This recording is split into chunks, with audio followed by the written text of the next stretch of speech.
Buen día. ¿Alguna vez te has preguntado por qué algunas empresas pueden llegar a vender productos similares a los de otras empresas sin tener consecuencias? ¿O cómo están protegidos los derechos de autor y sus ideas en un mundo donde constantemente todo se está copiando a pasos muy rápidos? Lo que puede poner en riesgo la estabilidad de los mismos. En este video, mi compañera Yuri Andrea Silva y yo, Claudia Guayacán, estudiantes de negocios internacionales, hablaremos de conceptos claves como la propiedad intelectual, la competencia desleal y cómo las marcas, las patentes y los derechos de autor juegan un papel fundamental en un entorno económico y global. Primero hablaremos de la competencia desleal. Esta también es llamada en algunos casos como competencia prohibida. Eso se refiere a cualquier tipo de práctica comercial que llegue a distorsionar el libre mercado y pueda perjudicar injustamente a otras empresas. Esto incluye cualquier tipo de comportamiento que no acate las reglas de un mercado justo y transparente y que pueda afectar la igualdad de oportunidades entre las empresas. Dentro del régimen de competencia se contemplan varios actos desleales que son establecidos en la Ley 256 de 1996 que sí afectan y tienen un impacto dentro del mercado. Y estos son los actos de desorganización, los actos de desviación de la clientela, los actos de descrédito, los actos de engaño, los actos de confusión, los actos de comparación, los actos de imitación, la violación de secretos, la explotación de la reputación ajena, la inducción a la ruptura contractual, los pactos desleales de exclusividad y la violación de normas. Como ejemplos de competencia desleal tenemos el espionaje industrial. Este se trata de la obtención de información de manera ilegal que es estrictamente confidencial dentro de una empresa con la cual se está compitiendo y esto para usarlo a beneficio propio. La publicidad engañosa. Algunas empresas promueven sus productos con información falsa o que está manipulada para tener acceso más fácil a los consumidores y que estos a su vez piensen que están comprando productos de mayor calidad a la que realmente representan. El uso indebido de una marca perteneciente a otra empresa o persona. Esto sucede cuando una empresa quiere usar una marca que ya está registrada por otra sin su respectivo consentimiento para así confundir al consumidor y beneficiarse de la reputación ajena. Como ejemplo general de competencia desleal, tenemos un caso ocurrido entre 2004 y 2007 en Colombia.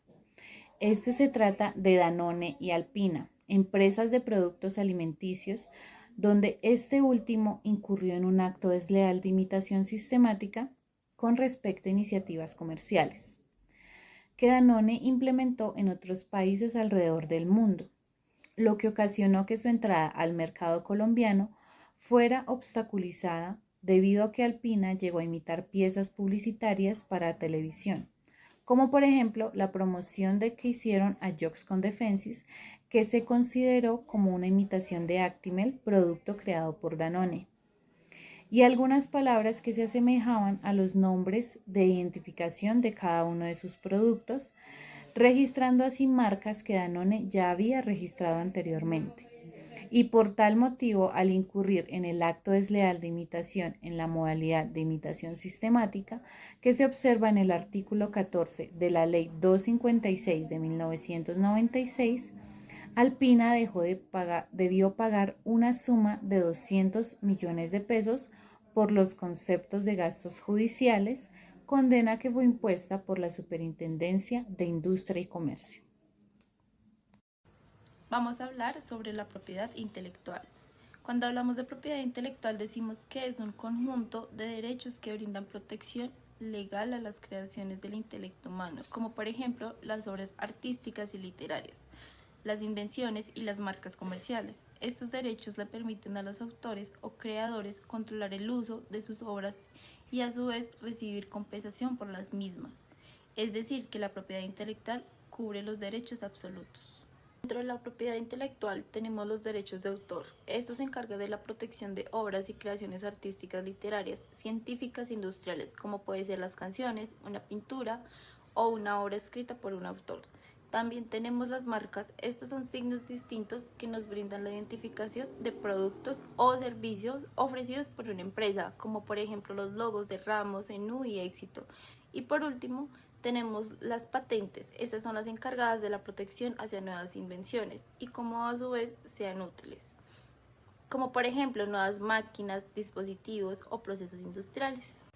Como ejemplo general de la propiedad intelectual, tenemos un caso de éxito en Medellín que tuvo una duración de 2 años de trabajo, en el que se tuvieron en cuenta 5 patentes de invención, 3 marcas, 3 secretos empresariales y 2 diseños industriales dentro de un programa de acompañamiento, donde fueron partícipes universidades con iniciativas de investigación, innovación y desarrollo, y a su vez las empresas con potencial de generación de activos. Todo esto se desarrolló en la ruta ENI. Su objetivo fue asesorar a los participantes para la correcta gestión de sus activos, que aprendieran a redactar correctamente las patentes y configurar los secretos empresariales.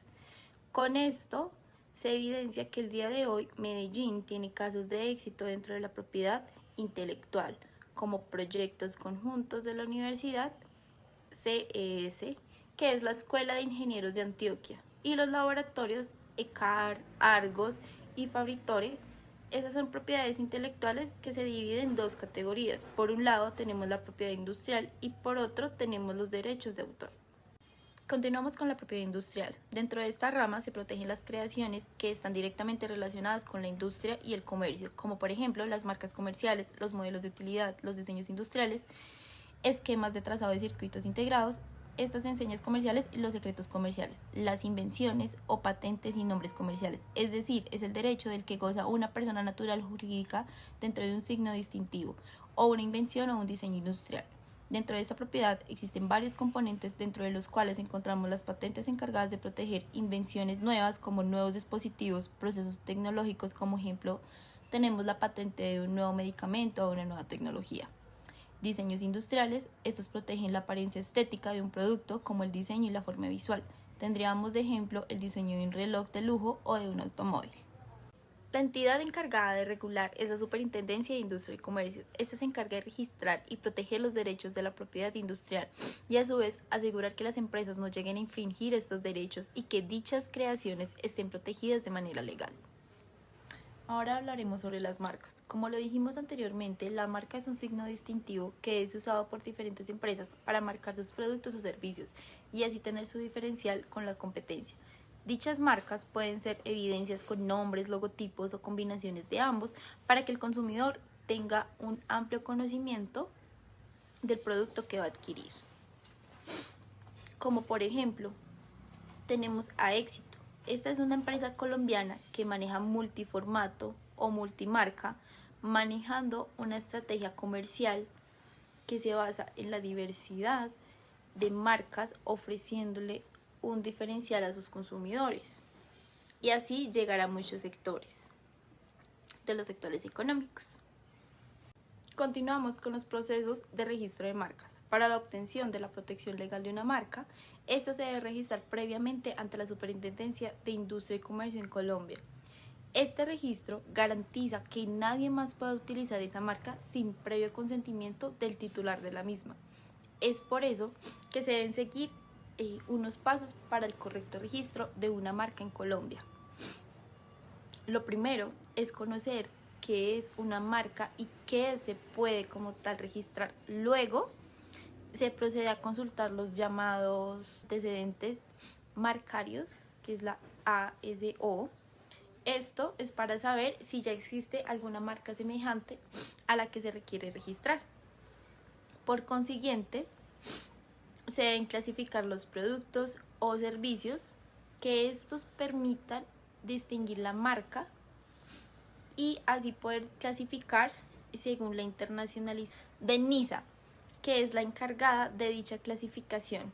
Luego de este proceso se presenta la solicitud de manera electrónica o puede ser física y por último se le hace un seguimiento al trámite, ya que ésta debe cumplir con los requisitos formales del plazo y presentación para cada uno de estos, teniendo en cuenta las normas legales vigentes de decisión 486 del 2000 y la circular única de la Superintendencia de Industria y Comercio.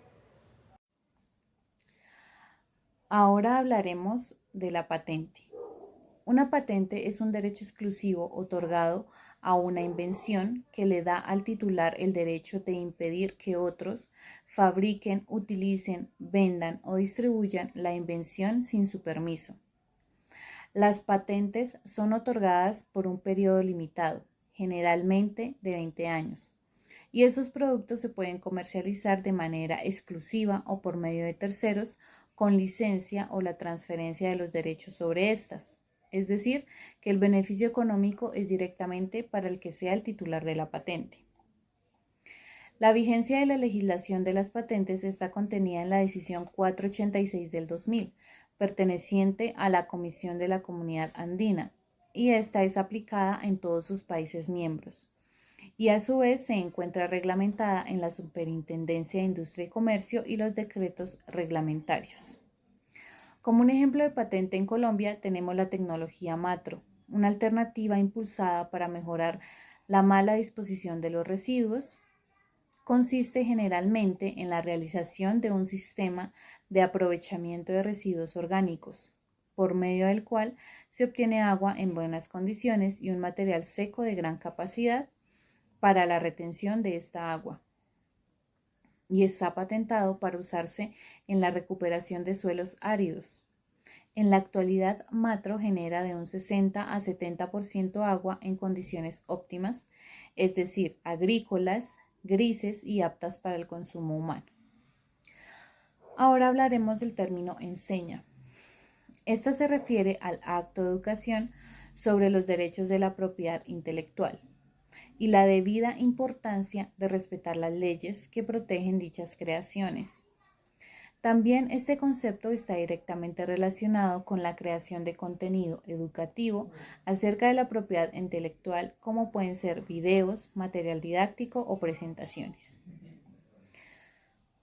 Dentro del artículo 583 del Código del Comercio, en el numeral 3, la enseña comercial está definida como el signo que es utilizado por una empresa para identificarse a su establecimiento comercial. Y a su vez el Tribunal de Justicia de la Comunidad Andina la definió con el proceso número 162 IP 2012 de la siguiente manera. Abro comillas textualmente. La decisión 486 no da ningún concepto sobre la enseña comercial, sin embargo, el tribunal ha analizado el tema de la enseña comercial de manera independiente al del nombre comercial, y de esta manera, sobre la base de la doctrina, ha manifestado que la enseña comercial se ha entendido como aquel signo distintivo que se utiliza para identificar un establecimiento mercantil. Esto dicho por Pachón Muñoz Manuel en el Manual de la Propiedad Industrial, editorial Temis, Bogotá, Colombia, 1984, página 127, cierro comillas. Hablaremos sobre los símbolos y delitos contra los derechos de autor. Este símbolo es usado para indicar que una obra está protegida bajo derechos de autor y junto con este se debe incluir el nombre del autor y la fecha de la creación de dicha obra. Y este símbolo indica derechos conexos relacionados con los productores de fonogramas y grabaciones sonoras. En Colombia, la protección de los derechos de autor se rige principalmente a través de la Ley 23 de 1982 y se complementa con la Ley 44 de 1993. Estas establecen el marco legal para la protección, creación y defensa de los mismos, estableciendo disposiciones claves como: primero, la ley otorga derechos exclusivos a los autores sobre sus obras literarias, científicas o artísticas, incluyendo música, obras de teatro, libros, programas de computadoras, entre otras más. La segunda, los autores cuentan con el derecho exclusivo de reproducir, representar, distribuir y adaptar su obra, y cualquier uso sin su debida autorización se puede considerar como una infracción. La tercera, los derechos económicos. Estas tienen una duración durante la vida del autor y 80 años después de su muerte. y para obras anónimas el plazo es de 80 años después de ser publicada. La cuarta, estas leyes establecen algunas excepciones en ciertos casos de uso sin la debida autorización, como es la parodia o crítica, siempre y cuando esto no afecte directamente al autor. La quinta, se penalizan prácticas como la producción no autorizada de obras musicales, como su plagio y distribución de copias piratas. Aquí entran Saico y Asimpro, que velan por los derechos como tal del autor de los artistas. La sexta, las infracciones llegan a tener sanciones civiles y estipulan que éstas se deben compensar por los daños y prejuicios, por lo que puede llevar pues a penas de prisión y multas. Ahora daremos unos ejemplos de violación de derechos de autor. Tenemos el caso de Luzmeri Giraldo, una profesora colombiana que fue condenada a una pena de 24 meses en prisión y una multa de 5 salarios mínimos por la apropiación de parte de la tesis de una exalumna de la Universidad Javeriana. También tenemos el caso de Apple, donde acusa a Samsung Electronics del plagio de los diseños de iPhone y iPod en tabletas y smartphones, por lo cual este último debe pagar una suma de $300 millones por la copia de funciones similares a la de los dispositivos de Apple. Las dos compañías han ganado y perdido demandas legales durante los últimos años. Y con esto concluimos definiendo que los aspectos estudiados anteriormente son esenciales para fomentar la innovación y la protección de los intereses de creadores y empresas. El debido respeto por los derechos de autor, las patentes y las marcas, asegurando que sus creadores puedan disfrutar de los frutos de su trabajo y que el mercado en general funcione de una manera justa para todos. Muchas gracias.